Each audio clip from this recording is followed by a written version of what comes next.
नमस्कार दोस्तों, स्वागत है आप सभी का ज़बरदस्त स्टडी बाय ये स्टूडेंट चैनल पर।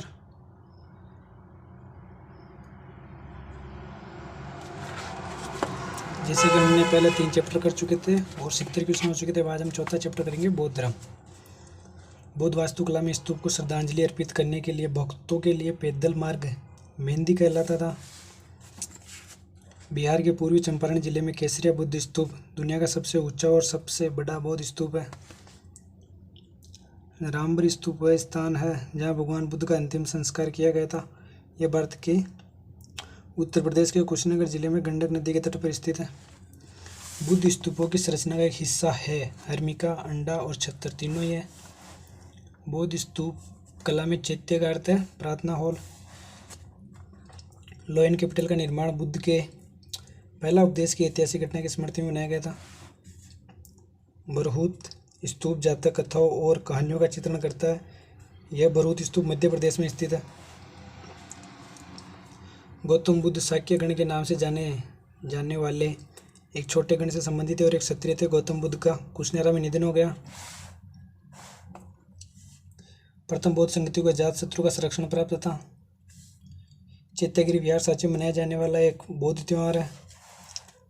सबसे प्राचीन बौद्ध ग्रंथ पाली में लिखे गए थे। सारनाथ उत्तर प्रदेश में स्थित प्रसिद्ध बौद्ध स्थलों में से एक है। बौद्ध संघ के लिए बनाए गए नियमों को विनय पिटक नामक पुस्तक में लिखा गया। सारनाथ में भगवान बुद्ध ने 4 आर्य सत्यों पर अपना पहला उपदेश दिया।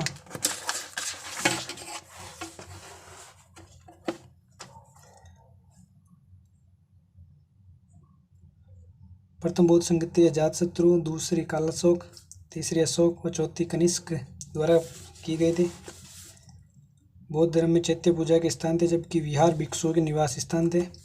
बौद्ध भिक्षुओं के लिए बनाई गई लोमस ऋषि गुफा बिहार राज्य में स्थित है। सांची 3री शताब्दी ईसा पूर्व और 12वीं शताब्दी ईस्वी के बीच अवधि में से संबंधित बौद्ध कला और वास्तुकला के उत्कृष्ट नमूने के लिए प्रसिद्ध है। भारत में प्रमुख बौद्ध संरचनाओं में से एक सारनाथ में एक स्तूप का निर्माण महान मौर्य राजा अशोक द्वारा किया गया था। अभी चैप्टर छोटा होने की वजह से हम 5वां शुरू कर रहे हैं साथ में। महाजनपद। प्राचीन काल में गंगा नदी के दक्षिण में नदियों के किनारे का क्षेत्र मगध के नाम से जाना जाता था। बिहार में राजगृह कई वर्षों तक मगध की राजधानी थी। बाद में राजधानी को पाटलिपुत्र स्थानांतरित कर दिया गया। प्राचीन भारत में महाजनपदों के शासक फसलों की उपज का 1/6 भाग की दर से कर वसूलते थे। 6ठी शताब्दी ईसा पूर्व में महाजनपद गांधार की राजधानी क्या थी? तक्षशिला। कौन सी जोड़ी सुमेलित है? तो महापद्म नंद मगध साम्राज्य से संबंधित था, केवल यही सुमेलित है। और अजातशत्रु हरिवंश का शासक था। गंगा और सोन जैसी नदियां प्राचीन भारत के एक महाजनपद मगध से होकर बहती थी। हरिवंश का एक शासक अजातशत्रु बिंबिसार का पुत्र था। नंदवंश का अंतिम शासक था। हरिवंश से मगध का प्रथम शासक बिंबिसार था। 4ठी शताब्दी ईसा पूर्व में मगध की राजधानी पाटलिपुत्र में स्थानांतरित कर दी गई। शिशुनाग ने पूर्व में राजगीर और बाद में पाटलिपुत्र को अपनी राजधानी बनाया। क्वेश्चन नंबर 105, किस वंश ने महाबलीपुरम के 5 रथों का निर्माण किया? पल्लव। इनका निर्माण पल्लव राजाओं महेंद्रवर्मन प्रथम और नरसिंहवर्मन प्रथम के शासनकाल के दौरान किया गया था। प्रसिद्ध चिकित्सक जीवक को बिंबिसार के दरबार में नियुक्त किया गया। यह चिकित्सा का राजा भी कहा जाता था। वर्तमान के भोपाल शहर का निर्माण किस प्रतिहार शासक के द्वारा किया गया था? मिहिर भोज। कौन से राजशाही राज्य नहीं है? कौशल। चालुक्य वंश की स्थापना पुलकेशिन प्रथम ने 1543 ईस्वी में की थी। एक पाल राजा धर्मपाल ने विक्रमशिला विश्वविद्यालय की स्थापना की, जिसे बख्तियार खिलजी द्वारा इसे नष्ट किया गया। बादामी चालुक्यों ने बादामी से पहले ऐहोल को अपनी राजधानी बनाया। फिर मौर्य वंश, जो कि 6ठा चैप्टर हमारा। अशोक ने अपने क्षेत्र में सामाजिक समस्याओं को हल करने के लिए धम्म महामात्र को नियुक्त किया। कुल 18 तीर्थ थे। सनिता था मुख्य कोषागार, रज्जु भूमि माप। किस मौर्य शासक को यूनानियों द्वारा मित्रघात कहा जाता था? बिंदुसार।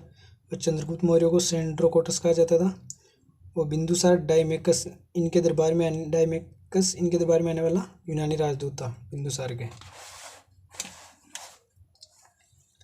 चंद्रगुप्त मौर्य ने अंतिम नंद शासक धनानंद को हराया। मेगस्थनीज उनके दरबार में यूनानी राजदूत था। अशोक के अधिकांश अभिलेख ब्राह्मणी लिपि में लिखे गए। चालुक्य के कई विचार अर्थशास्त्र नामक पुस्तक में लिखे गए। ब्राह्मणी लिपि जेम्स प्रिंसेप द्वारा पढ़ी गई। मेगस्थनीज को हेलेनिस्टिक द्वारा सेल्यूकस प्रथम ने दूत के रूप में मौर्य सम्राट चंद्रगुप्त के पास भेजा था। अशोक ने कलिंग को जीतने के लिए युद्ध लड़ा। कलिंग तटीय उड़ीसा का प्राचीन नाम था। बिंबिसार को हर्यक राजवंश का मुख्य संस्थापक माना जाता है। Question number 119। अशोक मौर्य सम्राट पहले शासक थे जिन्होंने अपने शिलालेखों के माध्यम से निर्देशात्मक संदेश फैलाया। अशोक के शिलालेख को पढ़ने वाले प्रथम व्यक्ति जेम्स प्रिंसेप थे। भारतीय उपमहाद्वीप के लिए प्राचीन यात्रियों जैसे Megasthenes, Fahien, हेंत्सरोंग, Al-Biruni, Ibn Battuta आदि भारतीय व्यापारियों के सक्रिय योगदान के लिए कौन सा नाम प्रयुक्त किया गया? स्वर्ण भूमि। भारत के लिए भारतीय उपमहाद्वीप को उन्होंने स्वर्ण भूमि कहा था। सिकंदर और पोरस हाइडेस्पिस की लड़ाई में लड़े थे।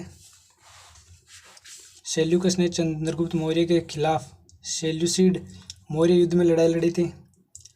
कर्नाटक में अशोक के लघु शिलालेखों का खोज स्थल है। ब्रह्मगिरी में है, गावीमठो और मस्की, तीनों जगह उनकी खोज ले गए।